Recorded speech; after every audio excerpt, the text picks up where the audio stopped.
Yeah, hi, Scarlett. I have some problem with my internet, so can you turn off the cam for today only and keep the voice, okay? Yeah, you can hear me, Scarlett? Yeah. Oh, okay, thank you. Sorry, I'm still working on my internet connection then.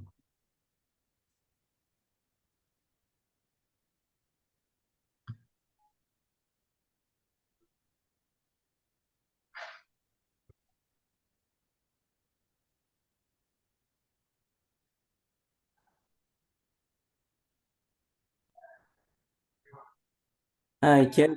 Sorry, I have some problem with my internet. Please turn off your cam and keep the voice on, okay? Turn off your cam for today. Next week we turn on. Right. You hear me, Jesse? Jesse, can you hear me? Oh, yes, I can. Sorry. I was trying to open my Google Doc. Yeah, just turn off your cam today and keep the voice on. Oh, turn it off. Okay, gotcha. Turn off the cam. Thank you.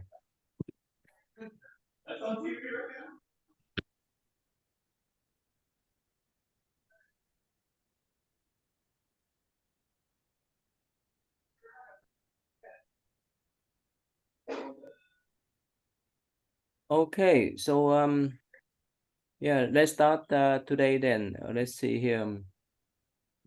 Jesse, you have the question you want to talk today, Jesse?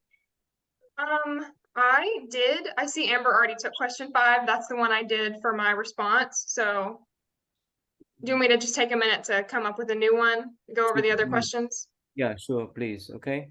All right, gotcha. Give me just 1 minute. So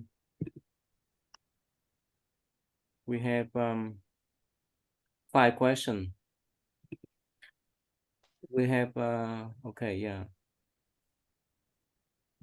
Let's start with Emily. Go ahead, Emily. You can work on question number 1 first, and other people can follow you. Then, can you read the question and respond, Emily, please?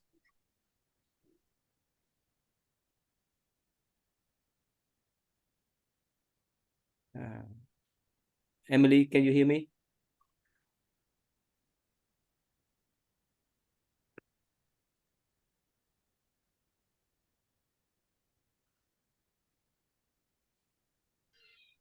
We can hear you, Emily.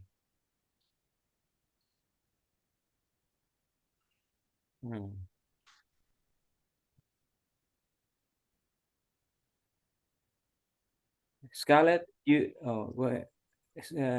Yeah. you can hear me, huh? Emily, are you there? All right. All right, let's start. We come back with Emily. Go ahead, Scarlett. You can do your number 4, please. Read the question and do your number 4, please. Yeah, so the question is expound how ACT can be used to treat social anxiety disorder and improve psychological flexibility for students. And I said, first of all, I said that psychological flexibility is the ability to contact the present more fully and just be aware in behavior. And I said that ACT does that in 2 main ways. The first is it creates a context for acceptance for students at school, and then the second is that it creates a context for committing to one's values and actions.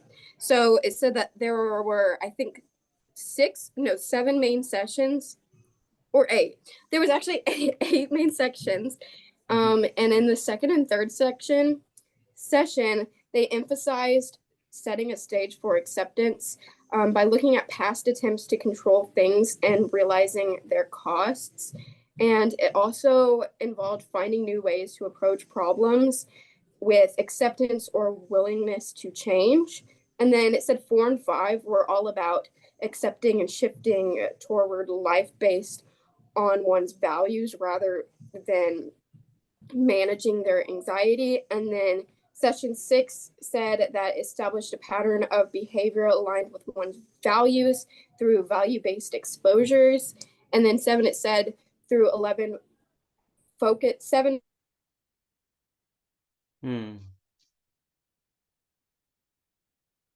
Okay. Actually, for ACT, how many of them? How many elements? How many components?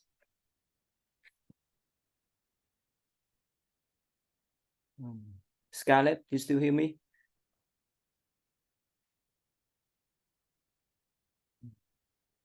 Oh. Amber, yeah, sorry, Amber. Are you still hear me, Amber? Yeah, Oh, I also, can hear I you. fixed my microphone. Yeah, go ahead. Yeah, I'm so sorry. I have problem with my internet today. So, Amber, can you tell what are the subcomponents of the ACT? Yeah, so the first main component of ACT is talking with the client and figuring out how they are regulating their emotions and learning about their emotional control. And most of the time, their methods of emotional control is the root of the problem. It's their constant like thinking about, oh, I'm so nervous, or I'm depressed or whatever, and just constantly thinking about that is making their emotions worse.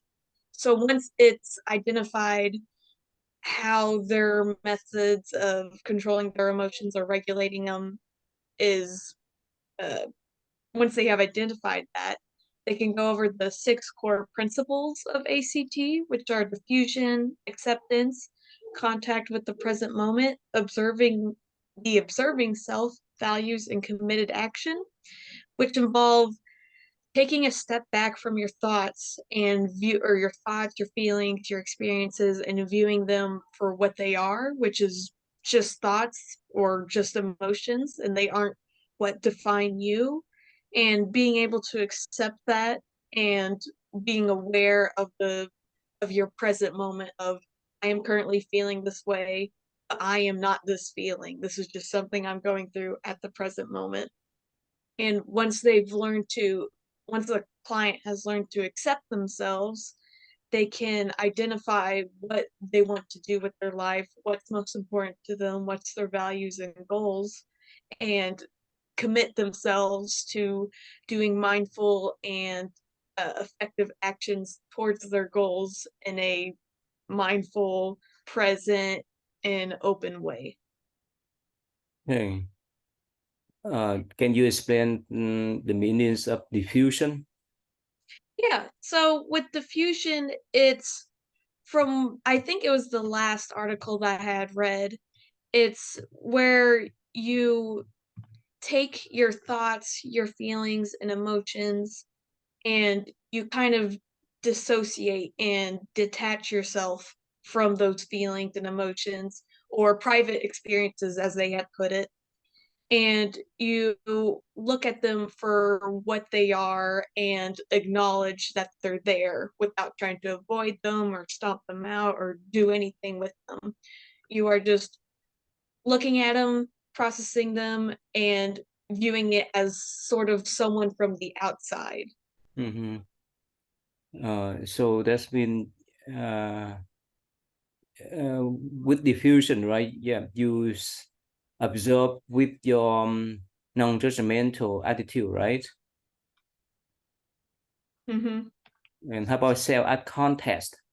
What's the difference between self-context and self-content? Did you say self-content or No, the test. self? I think with self-content, that would mean everything that makes up yourself. So your mind, your body, your feelings, your thoughts, your actions, Mm-hmm. and maybe just everything that involves you. Okay. Okay, this is let me type one for you. Self-context.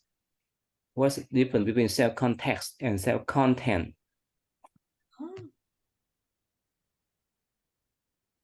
You see it in the chat there? I put the self-context. What's the difference then?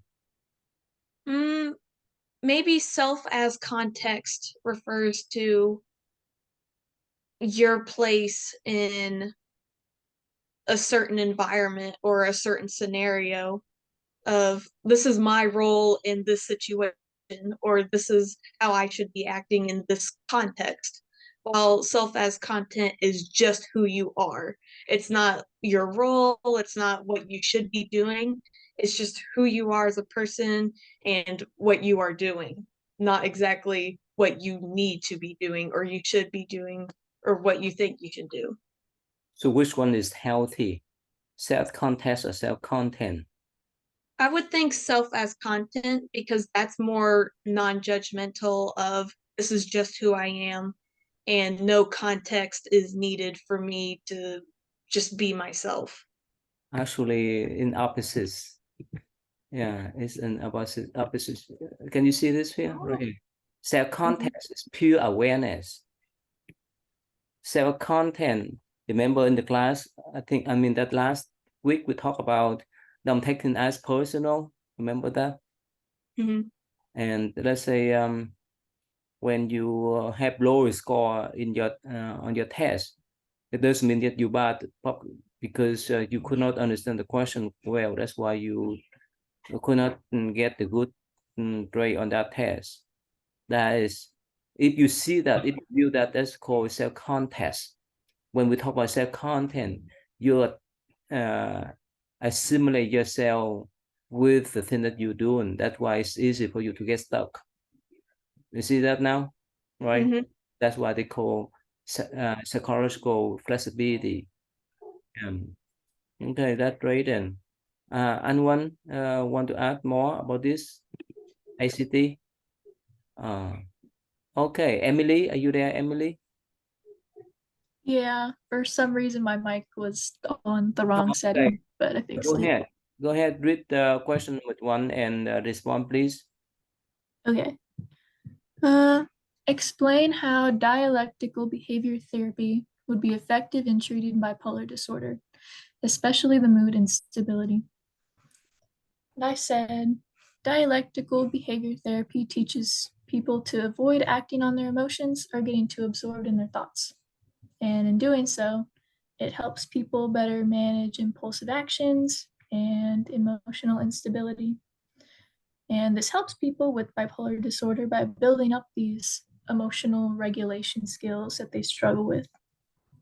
And it can also give them better strategies for coping with stress during depressive and manic episodes, or repair relationships they may have damaged through destructive behavior during those episodes. Okay. That's all you have? Yeah. Okay, anyone want to add more about this question? All right, let me add for you guys to see here. Here, can you guys see my charts? Yeah, we can see it. Right here, see here, DBT skill, and let's see, yeah. So this is for the mood instability, right? Is the problem. The confusion about yourself. Your mind control you instead of you control your mind. So that is in the mood instability. But in mindfulness practice, you have this type of self-observation and awareness. That is the core skill. And the next one is impulsivity. This means you act out before thinking. But in this stress tolerance, yeah, you learn how to be tolerant with the distress instead of acting out right away.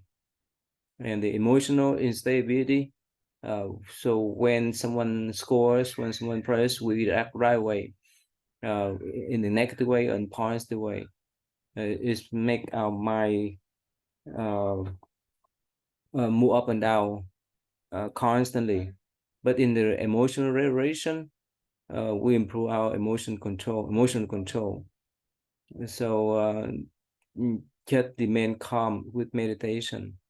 in the interpersonal problem, in the unkind relationship, it's not easy for us to know others.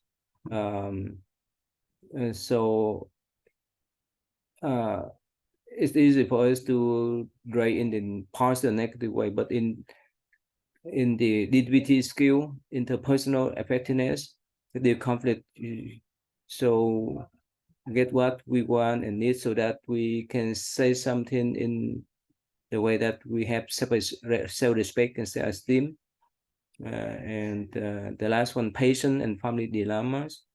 So that's it's not easy to compromise, but in the DBT skill, it leads us to walk in the middle path to resolve the problems. In the middle way. Okay. All right. So let's see here. JC, have you done that, JC? Yes, I went ahead and looked at question 2, which was, oh goodness, I lost my tab. I have about 30 open. Yeah, go ahead, please. You want to share the screen? You're welcome. Let me know. I can. Oh, no, I think I'm okay. Oh, so the second question was compare and contrast the functions of ACT and CBT. From what I gathered, ACT and CBT are kind of, they're hoping to gain the same thing, like they're for the same purpose. They're two very popular types of psychotherapy that the main goal is to help you release negative thoughts and emotions and turn your negative feelings into more positive actions. And they've both been used to treat depression, anxiety, substance abuse, anorexia, other eating disorders, and just like deal with workplace stress. They've been used for pretty much everything. CBT, cognitive behavioral therapy, however, is, I think it said it was the most widely used of the therapeutic interventions for treating mental health disorders. And it's designed mainly to help you, what's it say here, identify and address unhelpful or negative thinking patterns. And the idea behind it is to like kind of take those, change your emotions, which will in turn end up changing your behavior.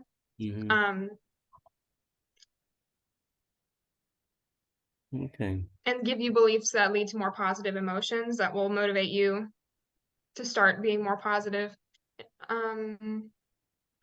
And then ACT, where was I? Acceptance and commitment therapy is more, it's newer from what I understood. It's definitely not as popular as CBT at all, but it increases your psychological flexibility by using mindfulness and various behavior changing strategies. And ACT, the thought process behind that is not to try to push away or hide your negative emotions. So it's a little different in that way. It's the idea that our minds are almost self-destructive and you're going to feel bad sometimes, but to just take that for what it is, figure out why you feel bad and then try to fix that versus just trying to not feel bad anymore. It tries to more so get to the root of the problem. It helps you confront your experiences and feelings and thoughts and stop you from overthinking and help you get to the root of the problem versus just, oh, I'm anxious. I have anxiety. I'm going to take medication. More of, oh, well, what's making me anxious and how can I alleviate those feelings or alleviate the things that are causing me those feelings? Okay. So what are the main differences between ACT and CBT? I think it's the main difference is just the way that they go about it. Like I think CBT is, I think one of the articles said it's more of a short-term commitment versus ACT is generally a longer one when it comes to like the various studies they do.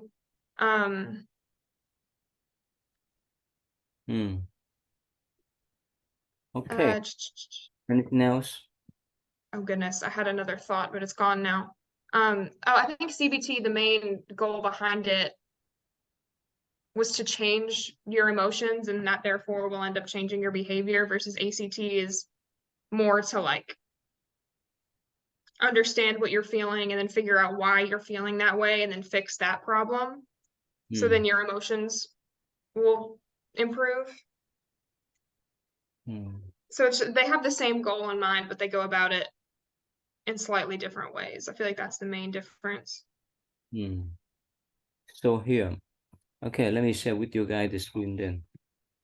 Right here. Sorry. Oh, what's that? Sorry, I share this wrong screen. Let's see here. Okay, right here. Oh, you guys see my screen, right? The ACT and CBT, right? Yeah. Okay, so ACT emphasize on acceptance, right? That's what it's about, acceptance and commitment therapies. So right here, the CBT focus on identifying negative thoughts and emotion and change them. We discussed before, right? But in the ACT, it can focus on accepting whether it's positive or negative thought, emotion, memory, and so forth. Can accept them. So this is what we call the third waves of therapies. And of course, this is main one. So the activities, the therapist plays a important role, but in the ACT, both therapists and patient work together. But just whenever you encounter ACT, you recognize as the accept any negative or positive thought, any negative or positive emotion, memory, or behaviors. That's the big difference. And that's why it actually, in opposite way that you just mentioned, the ACT now more popular than the CBT, because we talked about before, the more you try to change, especially the negative thought and negative emotion, the easy it may have the setback, right? Like you press the spring harder, and the harder as you spread you press down the spring, the easy is the similar force that we push up the spring. You got that? You got that? Is that Jesse? Right? Yes. Okay. All right. So thank you. Amber, yeah, you are the last one. Go ahead, Amber. Yeah. So my question was expound how ACT can be considered as a treatment of embracing your own psychological demon. Mhm. So ACT, its main thought or its main goal, or excuse me, its main belief is that as humans, our minds are naturally self-destructing. Our thought processes, everything we do causes us some amount of suffering. And over time, humans have developed a way to stomp out any pain or try to avoid any pain, especially when it comes to negative thoughts and feelings.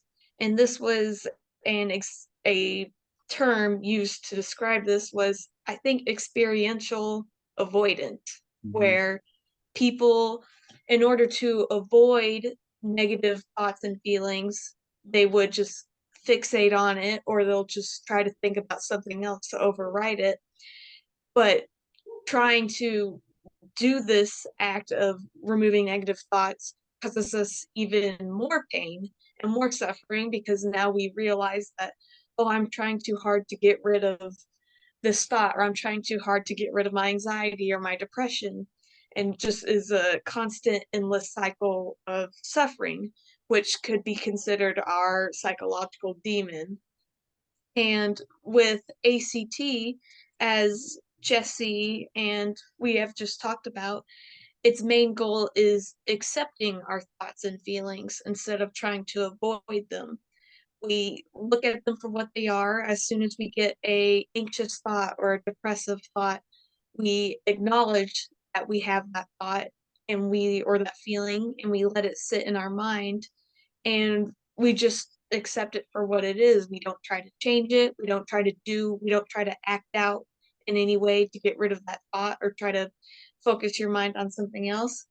We just accept it for what it is, realize that this is what you're feeling in the present moment, and just letting it go away whenever it leaves. You don't have to try to force it out or anything. it will disappear and you will still be in the present moment of how you are feeling, and you don't have to push anything away or try to change anything. Mhm. So, which one do you think is more feasible for our practice? Let's say while you are sitting there, somehow some negative emotion pop up in your mind, right? Whenever you think about someone that harmed you before, someone that give you hard times, so that negative emotion arise in your mind. So which one is much easy to accept those emotion to change that emotion? I think it's easier and healthier, so much healthier to just accept them for what they are. But we have been so, I guess the word to put it is conditioned to push those thoughts away and ignore them and try to act like we're fine. It just comes naturally to us. That's just how our society and how people have always been, of just trying to stomp down any negative thoughts or feelings we have. But it's natural for that way, but it is easier to just, and better for you to just accept your thoughts and feelings as they are. But if they keep pop up in your mind all the time is about the image or the wording or the action of those who have give you hard time, so how could you accept them? I think with accepting those, just having that constant memory of remembering a negative experience, is to just accept that that's what happened to you in the past and you're in the present now. So what has happened in the past and how you felt about something in the past is not your present anymore, and you should just focus more on your present and accept what has happened in the past instead of dwelling on it and staying angry or trying to get back to the person that made you upset. Mhm. And just realize that that's in the past now, you're in the present, and to just accept things as they are. Yeah, that's the keys. And to accept that it happened in the past and we live with the present moment. So whenever those kind of negative thoughts or emotion pop up, right, eventually they would not have much energy to disturb us, right? But if we try our best to suppress them, right, they will come back again and again, right? And that's why ICT is so powerful if we know how to use them with the acceptance and live with present moment. Okay, so sorry, my internet still act out today. So everyone's share the question already, right? Share the response already, right? Yes, I believe so. Okay. All right. So I think since we have only four of you, any question about your work, about your writing, anything about your meditation? So Emily, how was your meditation? Oh, it's going a lot better than it was in the previous weeks. I think I'm getting more of the hang of it. I did it yesterday morning and it was very relaxing. Okay. So you sit up or you lie down or what? Or you walk around or what? I sit up, I just sit in a chair. Okay. So you get used of do meditation now, right? Yeah, Okay. How about Jesse? How is your meditation? It's going okay. I feel like I haven't gotten over the hump. I still feel kind of silly, but it's not like excruciating. Okay. You feel comfortable with meditation now? Definitely more so than before, but I think I still have a hump I need to get over. Okay. How long? You sat for 5 or 10 minutes or what? I do 10 minutes and I use like guides on YouTube. Okay. All right, good then. Keep up. But Scarlett, how you do meditation? Mine is good. I feel like it gets better every time I do it. I try to do mine for 10 minutes each time, and I feel like it feels like a really long time while I'm doing it, but also I do feel a lot more comfortable with it now. And I notice now whenever my thoughts wander, I'm able to really quickly redirect them. And at the beginning, that wasn't the case. I would get very distracted very easily. So I just think every time I'm doing it, I improve. Mhm. So you used to do in the morning or evening? It depends on, I should probably have a strict time whenever I do it, but for me, it has depended. A lot of times I do it in the evening though. Okay. Okay, that's great then. How about you, Amber? How you do, Amber? Yeah, my meditation has been going well. Last week it was especially well. I seem to be my body or my mind was just more willing to let go of my thoughts and just focus on my breath. But this time around, at least for I think my first session I did was on Monday. Mhm. My brain, or not really my brain, like my mind, it felt like not clear, but there wasn't a lot of thoughts, but it just felt heavy and it had this weird uncomfortable feeling, and I couldn't focus on anything except this uncomfortable feeling I had. Mhm. So that, and I was meditating for 5 minutes, so that session was rough. I did it yesterday to see if I feel better, and I do feel better, and I was more willing to let go of my thoughts. But just that experience that I had Monday, it just weirded me out because I never had that feeling before. Mm. So I'm hoping the more I do it, I think I plan to do it tonight before I go to bed. Mhm. I will feel better and more comfortable with it, and it'll go more smoothly. Yeah, in the book, right? Mhm. It mentioned the first book that is I forgot the name. Anyway, so it mentioned about how to deal with those kind of problems.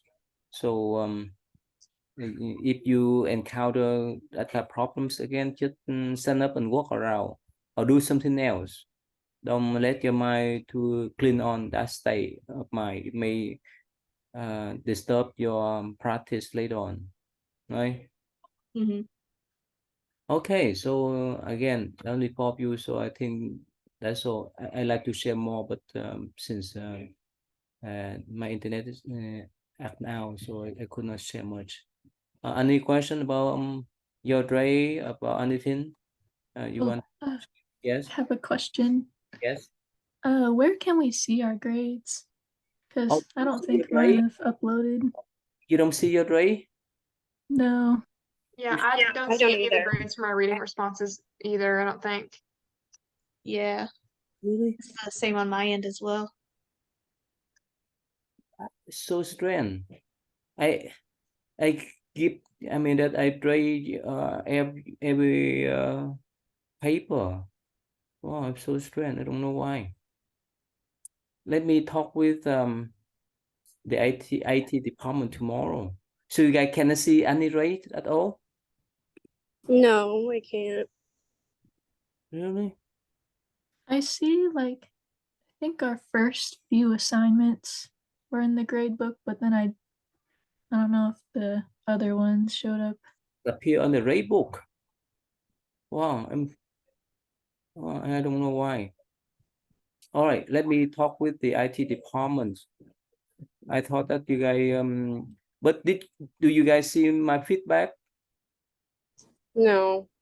Yeah, I don't see any of the grades or feedback or anything like that on my Yeah, me Canvas. neither. So strange. I couldn't believe this is so strange. Oh.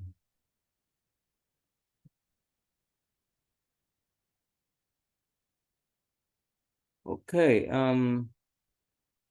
How about this?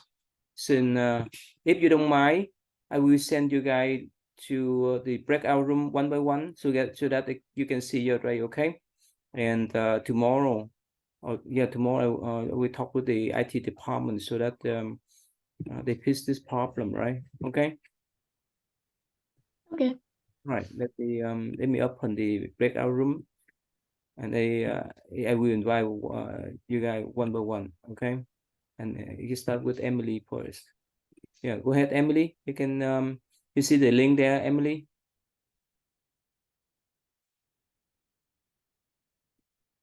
All right, can you guys wait for me, okay? Let me talk with Emily. I want to share the Emily Ray first, okay? And come back with you guys. All right. Are you okay, Amber, Scarlett? Yeah, that's fine. Yeah.